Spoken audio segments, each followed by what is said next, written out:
बिस्मिल्लाहिर्रहमानिर्रहीम। रब्बि इश्रह ली सदरी व यस्सिर ली अमरी वहलुल उक़दतम मिन लिसानी यफ़क़हू क़ौली। या मुक़ल्लिबल क़ुलूबि सब्बित क़ल्बी अला दीनी।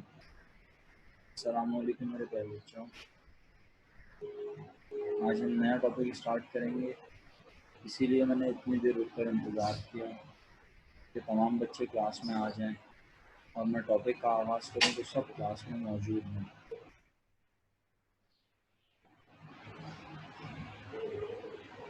दो स्टूडेंट अभी भी जो है वो ज्वाइन नहीं कर सके क्लास। बहरहाल अब वो रिकॉर्डेड लेक्चर देख लेंगे। मैं अपने लेक्चर का बाकायदा आगाज़ करता हूँ। आज के टॉपिक का नाम है एब्जॉर्प्शन। अब ये जो टॉपिक आज हम पढ़ना शुरू कर रहे हैं एब्जॉर्प्शन क्या है बच्चों, इस टॉपिक के आने की फ्रीक्वेंसी क्या है ये समझ लीजिए। अगर आप फाइबर उठाकर चेक करेंगे आज इंशाल्लाह मेरे लेक्चर के बाद, तो आपको हर ईयर में एब्जॉर्प्शन या एमैल्गमेशन में से एक क्वेश्चन लाजमी नज़र आएगा। अल्लाह के हुक्म से एक क्वेश्चन लाजमी नज़र आएगा, ठीक है, एब्जॉर्प्शन या एमैल्गमेशन का। और अगर किसी ईयर ये दोनों नज़र नहीं आए, बिलफर्ज अगर नज़र नहीं आए तो आप नोट कर लीजिएगा कि दोनों नज़र नहीं आए, तो उस ईयर आपके पास लाजमी कैपिटल रिडक्शन का सवाल होगा। अच्छा सर, क्या तीनों नहीं हो सकते? नहीं, मेरा ख्याल है तीनों तो कभी नहीं होंगे। हाँ, ये मुमकिन है कि एब्जॉर्प्शन का टॉपिक भी आ जाए और एमैल्गमेशन का टॉपिक भी आ जाए। ये सबसे आसान होता है ऐसा पेपर जिसमें दोनों टॉपिक आ जाएं, या एब्जॉर्प्शन का टॉपिक आ जाए और कैपिटल रिडक्शन आ जाए, वो भी एक इंतहाई आसान टॉपिक है, ठीक है। तो ये तीन टॉपिक हैं जो कि ऑल्टरनेट कहा जा सकता है जिन्हें, यानी हम इन तीन टॉपिक्स को बहुत अच्छे से पढ़ेंगे अल्लाह के हुक्म से, और हम इसे भी एक सवाल कह देंगे अपना। आप मेरी बात समझ लें। पहला सवाल फाइनेंशियल स्टेटमेंट का हो गया। इशुएंस ऑफ शेयर के बारे में बात ज़रूर की अल्हम्दुलिल्लाह, लेकिन उसे टॉपिक नहीं माना, तो एक टॉपिक वो हो गया। एक टॉपिक अब हम ये पढ़ना शुरू कर रहे हैं, एब्जॉर्प्शन, एमैल्गमेशन, कैपिटल रिडक्शन हैं ये तीन। काउंट हम इसे करेंगे एक, तो दो टॉपिक की तैयारी हो जाएगी। अमाल अच्छे हुए तो तीन भी हो सकते हैं, पेपर में तीन बन जाएं। फिर उसके बाद आपको मज़ीद एनालिसिस का टॉपिक पढ़ा देंगे, और फिर बाकी तो जो है अल्हम्दुलिल्लाह क्लास के साथ टॉपिक चलेंगे एडवांस के, तो आपकी अच्छी प्रिपरेशन हो जाएगी मेरे बच्चों। चलिए आगे बढ़ता हूँ। अब मेरे प्यारे बच्चों, हमारे पास जो है जनाब एब्जॉर्प्शन का मतलब क्या है, सबसे पहले इसको हम यहाँ लाइन भी लिखी हुई है, अगरचे कि आप इसे पढ़ लीजिएगा इत्मीनान से, लेकिन मैं इसके ऊपर बहुत लिमिट में रहते हुए बात करता हूँ। बोलने के लिए यकीन कीजिए इतना है कि आप सुन सुन के थक जाएं। बस काम की बात यह है कि जब एक बड़ी कंपनी, कौन सी कंपनी बेटा? बड़ी कंपनी छोटी कंपनी को अपने अंदर जम कर ले। जम समझते हो? जैसे कपड़ा पानी को अपने अंदर जम कर लेता है, पानी का वजूद ख़त्म हो जाता है, कपड़े का वजूद रहता है। मेरी बात समझ आ रही है? ये बताओ मेरे बच्चों, मेरी बात समझ आ रही है? हाँ, वेरी गुड।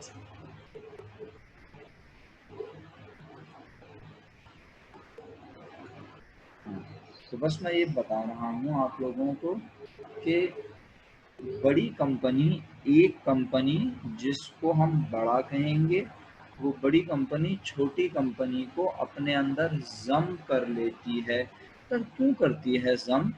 भाई जिस तरह पार्टनरशिप होती थी, याद करो, दो लोग अलग अलग कारोबार कर रहे होते थे, मिल के कारोबार करना शुरू करते थे, पार्टनरशिप बना लेते थे ताकि कंपटीशन ना हो, आपस में ज़्यादा मुनाफा कमा सकें, मोनोपली हो। इसी तरह कंपनी जो है, एक बड़ी कंपनी दूसरी कंपनी को अपने साथ जम इसलिए कर लेती है ताकि कल को वो बड़ी होकर उसकी कॉम्पिटिटर ना बन जाए। जैसे मैं एक मिसाल देता हूँ आप लोगों को। आप लोग जो है यकीनन आप लोग मेजॉरिटी ऑफ द क्लास, बेशक आपके पास अपनी गाड़ियाँ ही क्यों ना हों, आपके पास अपने पर्सनल गाड़ियाँ ही क्यों ना हों, लेकिन आप लोग अक्सर आने जाने के लिए जब गाड़ी गई हुई हो, घर वाले लेकर गए हुए हों, कोई मसले मसाइल हों, गाड़ी ख़राब हो जाए, तो आप लोग बाहर एक प्राइवेट सर्विस है जो यूज़ करते हैं। कौन सी वाला? चेक तो करो ना आप लोग ज़िंदा हैं या नहीं। जी, जवाब ही नहीं दे रहा कोई भी। जिनके पास गाड़ियाँ नहीं है घर पर वो, हाँ, या जिनके पास गाड़ियां हैं लेकिन अगर इत्तेफाक से घर पे ना हो, गाड़ी ख़राब हो, तो वो लोग यूज़ करते हैं। अरीशा का जवाब आया है, बाकी लोगों को पता नहीं है। बाकी सारे क्या मम्मी डैडी हैं, इनको पता ही नहीं है कि प्राइवेट भी कोई गाड़ियां चलती हैं। हाँ हाँ, तो बेटा अब मेरा बच्चा टैक्सी जो है वो कहाँ मिलती है अब आजकल के दौर में? आजकल के दौर में बाहर रोड पे आपको टैक्सी नज़र आती है? बताओ। पब्लिक ट्रांसपोर्ट और सर ऑनलाइन सर्विस जो होती है वो यूज करते हैं। एक मिनट बिस्मा, आप बोल रही हो, एक मिनट। वो मेरा स्पीकर ऑन नहीं है तो मुझे आवाज़ ही नहीं आ रही। एक मिनट रुकना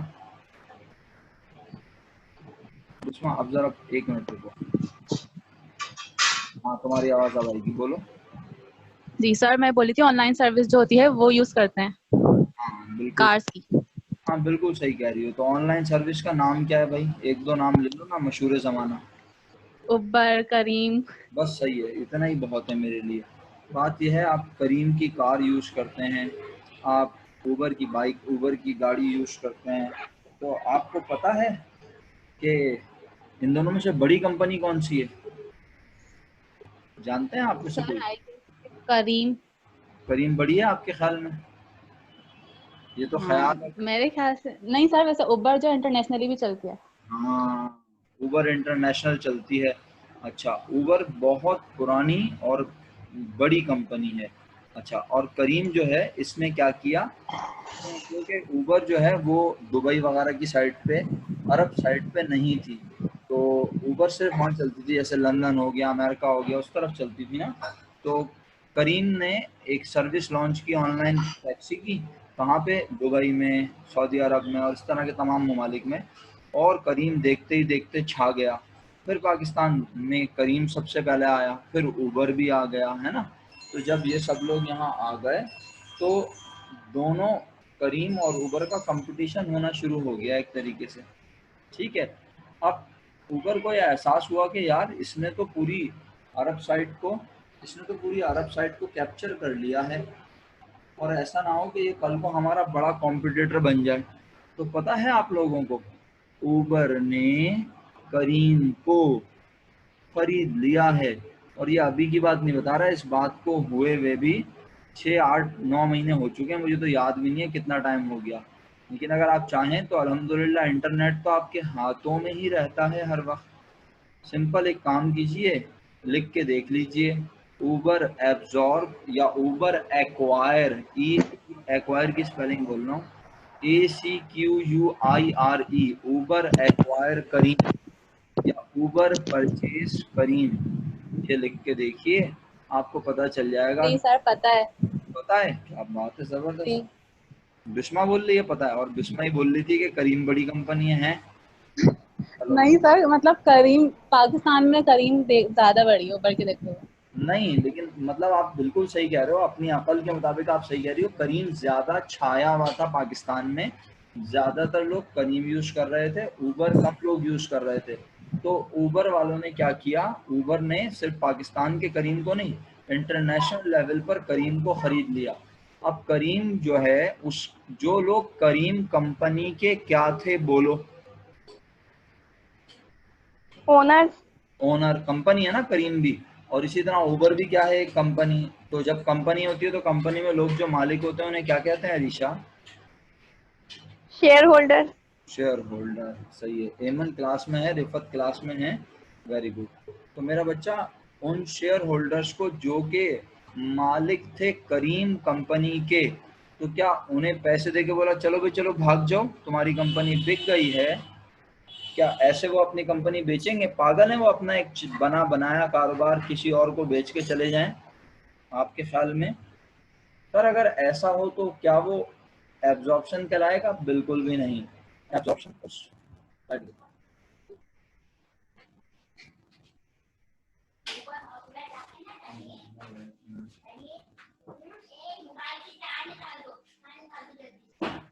सारे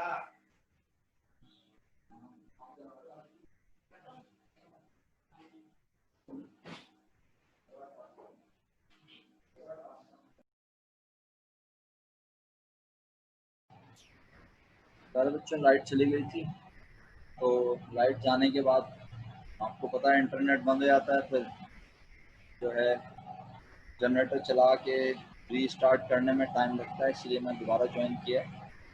उम्मीद करता हूँ मेरी आवाज़ आपको प्रॉपर आ रही होगी। हम बात अपनी वापस वहीं से शुरू करते हैं जहाँ हमने ख़त्म की थी। जलील साहब आप भी सुन लीजिए, हम नया टॉपिक पढ़ रहे हैं, एब्जॉर्प्शन।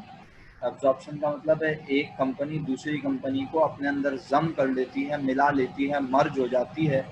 और ये मर्जर होने की वजह क्या होती है कि दोनों कंपनीज में से कोई एक कंपनी कहती है कि मैं दूसरी कंपनी को एक्वायर कर लूँगी, अपने अंदर जम कर लूँगी, तो हम पूरी मार्केट को कैप्चर कर सकेंगे, या फिर आपस में कंपटीशन ख़त्म हो जाएगा, या हम ज़्यादा स्ट्रॉन्ग बन जाएंगे।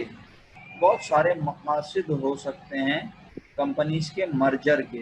सही है, मर्जर, एक्विजिशन। तो ये जो बेसिकली एब्जॉर्प्शन है ये एक्विजिशन है असल में। सही है, मर्जर का वर्ड जो है वो यूज़ होता है जहाँ पर दो कंपनी मिलकर एक नए नाम से काम शुरू करें, और एब्जॉर्प्शन का मतलब होता है एक कंपनी अपने वजूद को ख़त्म कर दे और वो एक कंपनी अपने वजूद को ख़त्म कर दे और वो नए नाम से जो दूसरी कंपनी में जम हो जाए उसके अंदर वो मर्ज हो जाए। ठीक, अच्छा, इसमें मज़ीद बात करता हूँ। अगर आप लोग एग्जाम्पल देना चाहें तो ज़रूर दीजिएगा, यकीनन आपके पास एग्जाम्पल होगी, इसमें कोई शक नहीं किया जा सकता। देखें, जब एक कंपनी, बड़ी कंपनी छोटी कंपनी को अपने अंदर जम करे, बड़ी कंपनी छोटी कंपनी को अपने अंदर जम करे और कहे कि भाई जो लोग छोटी कंपनी के मालिक थे आज से वो छोटी कंपनी के मालिक नहीं, बल्कि वो मालिक हैं बड़ी कंपनी के। इसका मतलब है मालिकान बिजनेस छोड़ के नहीं गए, वो पहले छोटी कंपनी के मालिक थे, अब वो बड़ी कंपनी। अच्छा सर, कि इसमें छोटी और बड़ी क्यों बोल रहे हैं आप? अच्छा भाई चलो यूं कह लेता हूँ, एक कंपनी थी ए, एक कंपनी थी बी। सर क्या दो से ज्यादा एब्जॉर्ब हो सकती हैं? हाँ, ए कंपनी बी और सी को अपने अंदर जम कर सकती है। सही है, यानी जो लोग मालिक थे बी और सी कंपनी के, उन्हें बोला आप बी और सी कंपनी और ये खत्म, और बी कंपनी के सारे एसेट, सी कंपनी के सारे एसेट कौन ले रहा है? A company. This is called acquisition. सही है, तो एक कंपनी दूसरी कंपनी के या एक से ज्यादा कंपनी के एसेट्स और लायबिलिटी को कबूल कर लेती है, और बदले में जो उस कंपनी में मालिक बन के बैठे होते हैं उन्हें कहती है कि आज से आप उस कंपनी के नहीं बल्कि हमारी कंपनी के मालिक हैं। तो ज़रा मेरा जुमला मुकम्मल कीजिएगा कि पहले पहले जो लोग करीम कंपनी के मालिक थे, अब वो करीम कंपनी के मालिक नहीं रहे, बल्कि उन लोगों को कौन सी कंपनी के शेयर सर्टिफिकेट इशू कर दिए गए होंगे? उबर के। एग्जैक्टली। इसका मतलब ये हुआ कि जिन लोगों ने करीम कंपनी में पैसे लगाए थे, तो करीम कंपनी ख़त्म नहीं हुई, लेकिन कानून की नज़र में करीम कंपनी ख़त्म हो गई। करीम कंपनी के सारे एसेट को किसने ख़रीद लिया? उबर ने। और वो लोग जो करीम कंपनी के मालिक थे, अब से वो करीम कंपनी के बजाय कौन सी कंपनी के मालिक हैं? उबर के। बस, आई होप आप सबको ये बात समझ आ गई होगी। मेरा ख्याल है इसके ऊपर मज़ीद मुझे पकाने की ज़रूरत नहीं है। आपको आसान लफ्ज़ों में यूँ याद रखिएगा कि बड़ी कंपनी या एक कंपनी जो दूसरी कंपनी के एसेट्स को एक्वायर करे उसे बड़ी company, absorbing company, purchasing company कहते हैं। आइए इंग्लिश पढ़ते हैं। व्हेन एन एग्जिस्टिंग कंपनी, जब एक कंपनी जो कि मौजूद हो, take over the business of one और मोर एग्जिस्टिंग कंपनी, जब एक मौजूदा कंपनी एक से ज्यादा या एक कंपनी के क्या करे? एब्जॉर्ब कर ले उसे, टेक ओवर कर ले उसके बिजनेस को। सही है, ऐसी कंपनी को कहते क्या है? एब्जॉर्बिंग या परचेजिंग। कौन सी कंपनी को? जो खरीदे, जो टेक ओवर करे। किसको? एक या एक से ज्यादा कंपनीज को। जिन कंपनी को खरीदा जाए उन्हें क्या कहते हैं? छोटी कंपनी या absorb company. It is called absorption. The company और companies whose business is take over is liquidated. जिस कंपनी को खरीदते हैं ना उसका कारोबार क्या हो जाता है, उसका बिजनेस कानून की नज़र में क्या हो जाता है, ख़त्म। जैसे आप सब समझते हैं कि आज भी आप सब समझते हैं, या आपकी अकल है कि करीम आज भी जिंदा है, ठीक है, लेकिन करीम जो है अब करीम करीम नहीं रहा, करीम ऊबर का हिस्सा है सर, लेकिन करीम की एप्लीकेशन तो अभी तक है। तो बात यह है कि ये जो प्रोसेस होता है ना एक कंपनी का दूसरी कंपनी को खरीदने को, ये 2-2, ढाई-ढाई, 3-3 साल में कंप्लीट होता है। एक वक्त आएगा कि करीम की एप्लीकेशन का नाम भी ऊबर हो जाएगा। समझ गए आप लोग मेरी बात? अगर कोई कंफ्यूजन है तो बेफिक्र होकर पूछें।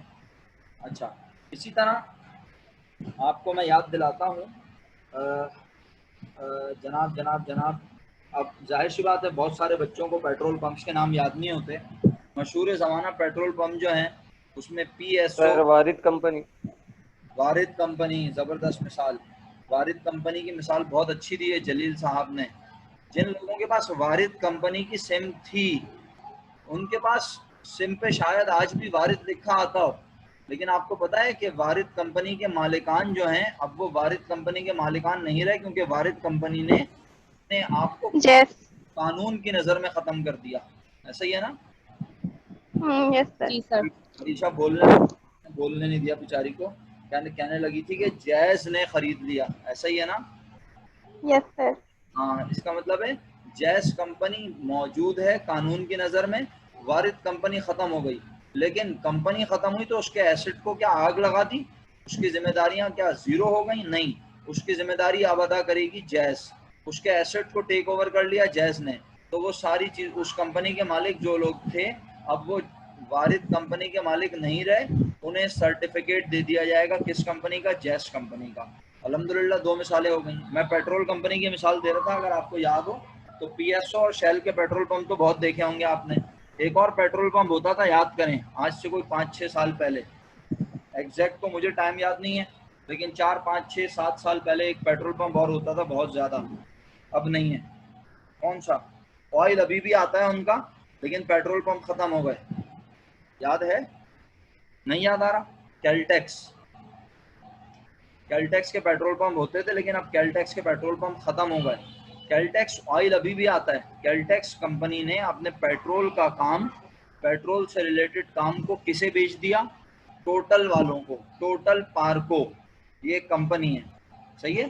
तो टोटल पार्को ने कैलटेक्स के तमाम बिजनेस को टेक ओवर कर लिया। अब पाकिस्तान में कैलटेक्स जो है, पाकिस्तान में बात कर रहा हूँ, ओवरऑल नहीं, पाकिस्तान में कैलटेक्स जो है वो अभी भी बिक रहा है, लेकिन पेट्रोल नहीं बेचता कैलटेक्स। कैलटेक्स अब क्या बेचता है? ऑयल बेचता है गाड़ियों के लिए, जनरेटर्स के लिए। आई होप आपने मेरी बात को गौर से सुना होगा, समझा भी होगा। अल्लाह के हुक्म से बात आगे बढ़ाऊं? Yes sir. Yes sir. Absorption करने की खसूसियात क्या हैं? एक या एक से ज़्यादा कंपनीज ख़त्म हो जाती हैं। पहली बात, कोई नई कंपनी नहीं बनती, ये बात याद रखिएगा। क्या बोला? कोई नई कंपनी नहीं बनती। सर क्या मतलब नई कंपनी क्यों नहीं बनती? अरे भाई, एक कंपनी दूसरी कंपनी की चीज़ों को एक्वायर कर रही है ना, ख़त्म थोड़ी हो रही है दोनों कंपनी। एक कंपनी ख़त्म हो रही है, सही है, तो जो कंपनी ख़त्म हो रही है बस वो ख़त्म हो जाएगी कानून की नज़र में। उसके शेयर सर्टिफिकेट जिन लोगों के पास होंगे वो यूज़लेस हो जाएंगे, बेकार हो जाएंगे, और उसके बजाय उन लोगों को नए सर्टिफिकेट इशू किए जाएंगे कि अब आप इस कंपनी के मालिक हैं। The nature of business of both companies is similar. ज़्यादातर केसेस में जहाँ एब्जॉर्प्शन होती है, जहाँ पे एक कंपनी दूसरी कंपनी को अपने अंदर जम करती है, वहाँ देखा ये गया है कि दोनों के कारोबार एक जैसे होते हैं। जैसे जैस और वारिद, जैसे मैंने मिसाल दी थी कैलटेक्स और टोटल पार्को, इसी तरह हमने उससे पहले मिसाल आपको क्या दी थी? उबर एंड करीम। तो इसका मतलब है कि सबके बिजनेस एक जैसे होते हैं जनरली लार्ज कंपनी, आमतौर पर, ये कोई रूल नहीं है, लेकिन आमतौर पर ये देखा गया है कि बड़ी कंपनी खरीदती है छोटी कंपनी को आमतौर पर। क्लियर है? आगे चलो, सब लोगों को ये तो क्लियर हो व्हाट इज एब्जॉर्प्शन। अच्छा, एक बात आपको मजे की बताऊं, एब्जॉर्प्शन अगर आपको बेहतरीन समझ आया तो ये बात जहन नशीन कर लें कि एब्जॉर्प्शन, अगर मैं मिसाल के तौर पर समझाने के लिए बोल रहा हूँ, एब्जॉर्प्शन अगर मैं बिलफर्स्ट 10 क्लासों में ख़त्म करूँगा, एक मिसाल दे रहा हूँ समझाने के लिए, तो एमएलगमेशन का टॉपिक 2 से 3 क्लासों में ख़त्म कर दूंगा। और अगर पहले एमएलगमेशन पढ़ाऊंगा तो एमएलगमेशन अगर 10 क्लासों में ख़त्म करूंगा तो एब्जॉर्प्शन 2 से 3 क्लासों में। इसका मतलब है दोनों टॉपिक एक जैसे हैं, बस थोड़ा सा डिफरेंस है। यहाँ पर क्या होता है, एक कंपनी दूसरी कंपनी को खरीदती है, एक कंपनी का वजूद ख़त्म होता है, सही है, तो ख़त्म होने वाली कंपनी की बुक्स में भी एंट्री बनानी होती है और जिस कंपनी ने ख़रीदा उसकी बुक में भी एंट्री बनानी होती है। और एमएलगमेशन का टॉपिक जब पढ़ूंगा तो वहाँ बताऊंगा वहाँ क्या होता है। लेकिन एब्जॉर्प्शन याद रखो, कितनी कंपनी होती है कम से कम, पहले ये बताओ यहाँ पे कम से कम कितनी होती है कंपनी? दो। दो। इसमें से एक अपने कारोबार को बेच देते हैं या ख़त्म कर लेता है। तो जब वो ख़त्म करता है तो कहता है जो एसेट मेरे थे अब वो मेरे रहे नहीं। तो एसेट नॉर्मली कहाँ होते हैं? Debit side. Debit side. शुक्र है किसी ने जंगल नहीं बोला, चुप बैठे हैं लोग पता नहीं क्यों। एसेट डेबिट में होते हैं। तो जब वो एसेट छोटी कंपनी के नहीं रहे तो छोटी कंपनी उन्हें डेबिट से उठा के कहाँ फेंक देगी?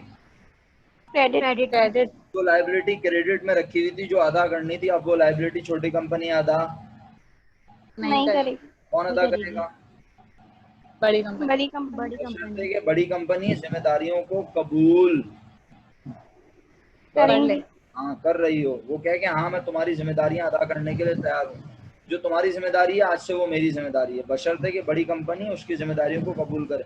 सर अगर कबूल ना करे तो छोटी कंपनी अपनी जिम्मेदारियां खुद अदा करेगी, फिर जो एसेट बचेंगे वो एसेट को ले लेगी कौन? बड़ी कंपनी। और जितने रुपए के एसेट लेगी बदले में जुमला सुन रहे हो क्या बोल रहा हूँ? जितने रुपए के एसेट लेगी कौन लेगी? दोबारा बोलो। बड़ी कंपनी। तो जब एसेट लेगी, छोटी कंपनी को एसेट लेगी तो उन्हें बदले में उनके मालिकान शेयर दे देगी, बदले में कुछ ना कुछ देगी ना।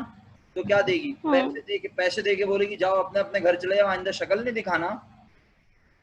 शेयर से देगी। हाँ, अगर उन्हें कैश दे दिया, क्या बोल रहा हूँ मैं, अगर उन्हें कैश दे दिया तो याद रखना फिर वो एब्जॉर्प्शन नहीं है, फिर वो तो लिक्विडेशन हुआ कि एक कंपनी खत्म हो गई।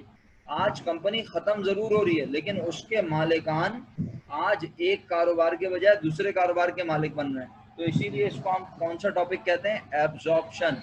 कि जो कंपनी अपने वजूद को खत्म करेगी उसे बदले में उसके मालिकान को छोटी कंपनी के बजाय अब मालिक बनाया जाएगा बड़ी कंपनी का। तो छोटी कंपनी के मालिकान कहेंगे सही है, हम अपने एसेट बड़ी कंपनी को देने को तैयार हैं, हमारी लायबिलिटी बड़ी कंपनी अपने पास रिकॉर्ड कर ले। और हम जितने के छोटी कंपनी में मालिक थे, सुन रहे हो, हम जितने के कौन सी कंपनी में मालिक थे? छोटी कंपनी। हमें उतने रुपए का मालिक बनाया जाए। कहाँ पर? बड़ी कंपनी में। बड़ी कंपनी। जब जितने के मालिक थे, जुमला सुनना, जब जितने के मालिक थे उतने ही रुपए का मालिक बनाया जाए बड़ी कंपनी में, तो उसे कहते हैं at book value net asset method, यानी औकात के बराबर। उर्दू का जुमला बोला है, क्या बोला? औकात के बराबर। लेकिन यानी छोटी कंपनी के मालिकान को उतने ही रुपए का मालिक बनाया जाए जितने रुपए के वो छोटी कंपनी में मालिक थे। उन्होंने बोला अब आप इतने रुपए के बड़ी कंपनी में मालिक हो, बस सर्टिफिकेट चेंज हो गया।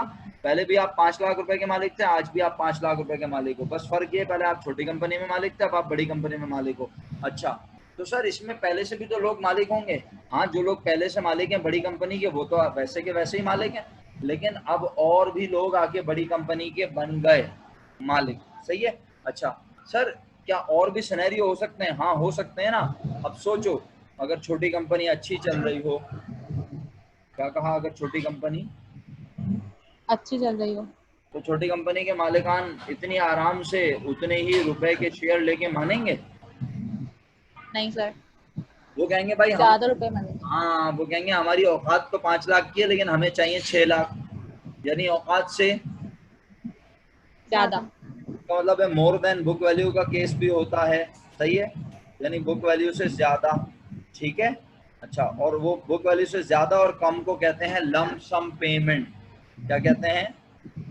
Lump sum payment. हाँ लमसम, यानी उसमें ज्यादा भी दे सकते हैं, उसमें कम भी दे सकते हैं, और लमसम में इत्तेफाक से बराबर भी दे सकते हैं। दे सकते लमसम जैसे लमसम बेसिकली क्या होता है, लमसम का वर्ड अगर आपने कभी सुना हो, आप दुकान पे शॉपिंग करने जाती हैं, आप एक से ज्यादा ज्वेलरी जब खरीदती हैं, वैसे तो खवातीन हर चीज के ऊपर पैसे कम कराती हैं, ऐसे ही है ना, लेकिन यस सर। आमतौर पर अगर आपका मिजाज ऐसा नहीं है, आप तमाम खवातीन से डिफरेंट हैं, तो क्या करेंगे आप सारी चीजें खरीदेंगी, आखिर में दुकानदार को बोलेंगे भाई मैंने किसी भी चीज पे पैसे नहीं कम कराए, अब बनते हैं 450, लो 400 रुपए ले लो। समझ रहे हैं आप बात को? तो ये जी लमसम सर। कहलाता है, आपने लमसम पैसे दिए। तो कभी हम लमसम में बराबर दे देते हैं, कभी लमसम में हम ज्यादा, और कभी लमसम में हम कम, कम। है ना, कम ज्यादा और बराबर, सही है। तो लमसम पेमेंट ये होता है। इसके अलावा एक और तरीका है, उसका नाम है नेट वर्थ बेसिस, जिसे एग्रीड वैल्यू भी कहते हैं। यानी इसका मतलब ये होता है कि छोटी कंपनी की चीज जितने की है, बड़ी कंपनी कहती है मैं आपकी चीज को इतने रुपए का ट्रीट नहीं करूंगी।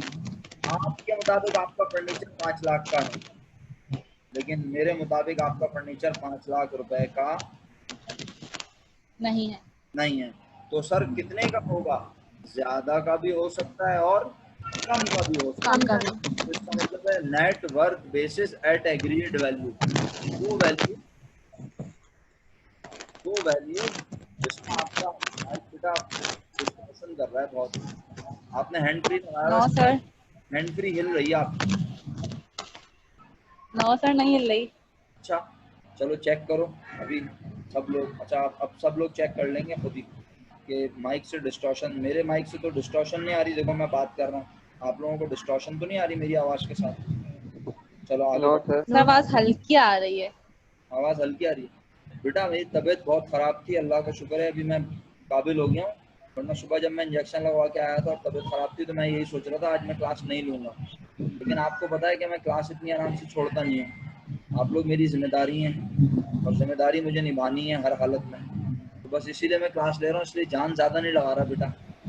तो आवाज़ इसलिए आपको हल्की लग रही है, मैं आवाज़ बढ़ा दूँ अगर आप बोलें तो फिर वो घर की आवाज़ें भी आएंगी आपको मेरे बैकग्राउंड नहीं से। सर ठीक है। हाँ जैसे जनरेटर की आवाज़ आनी शुरू हो जाएगी, घर में बच्चों की, वालदैन की आवाज़ें आनी शुरू हो जाएंगी, तो फिर आप मुश्किल में आ जाएंगे। अभी मेरी आवाज़ ही सुन लें आप लोग हल्की बेशक। अच्छा अब बात यह है मेरे प्यारे बच्चों, जुमला सुनिएगा हाँ बड़े ध्यान से। जो कुछ, बड़ा सिंपल जुमला है, जो कुछ बड़ी कंपनी, जो कुछ बड़ी कंपनी छोटी कंपनी के मालिकान को देती है, दोबारा कह रहा हूँ, रट्टा नहीं लगवा रहा, सिर्फ सुनो। उर्दू का जुमला है, कोई बहुत ज्यादा समझने की जरूरत नहीं, सिर्फ गौर की जरूरत है। जो कुछ बड़ी कंपनी छोटी कंपनी को देती है, उसे उसके वजूद खत्म करने के बदले में।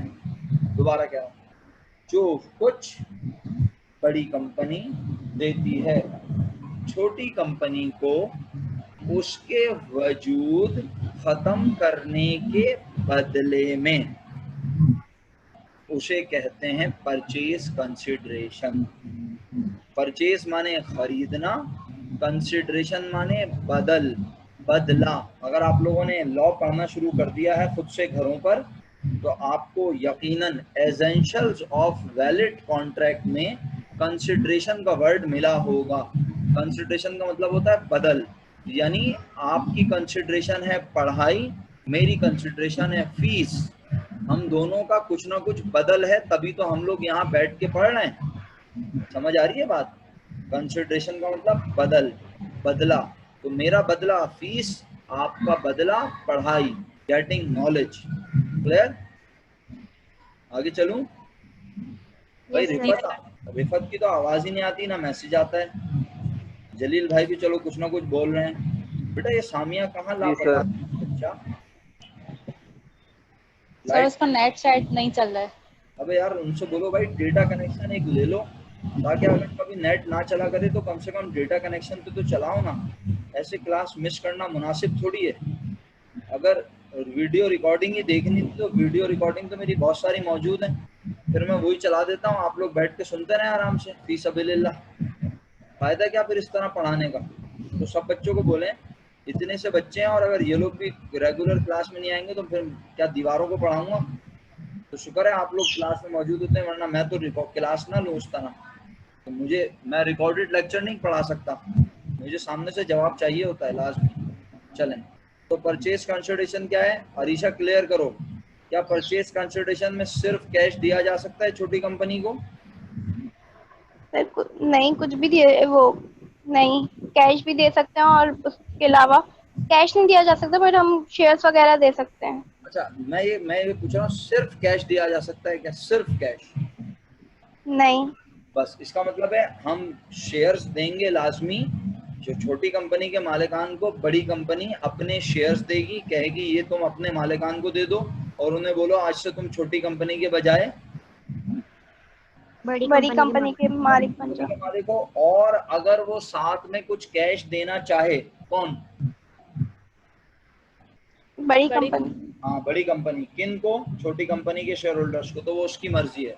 लेकिन सिर्फ ये मुमकिन नहीं कि बड़ी कंपनी सिर्फ कैश बांट दे छोटी कंपनी के मालिकान को, क्योंकि अगर ऐसा हुआ तो छोटी कंपनी के मालिकान पैसे लेके अपने घर चले जाएंगे, फिर उनका बड़ी कंपनी से कोई कंसर्न नहीं होगा। तो हम पढ़ रहे हैं एब्जॉर्प्शन, और एब्जॉर्प्शन का मतलब होता है एक कंपनी के मालिकान अपनी मिल्कियत एक छोटी कंपनी से खत्म करके बड़ी कंपनी के मालिक बन जाएं। आप सबको मेरी बात ईमानदारी से समझ आ गई है? Yes sir. Yes sir. Purchase consideration याद रहेगी अल्लाह के हुक्म से कि परचेज कंसिडरेशन का मतलब है वो अमाउंट जो बड़ी कंपनी देती है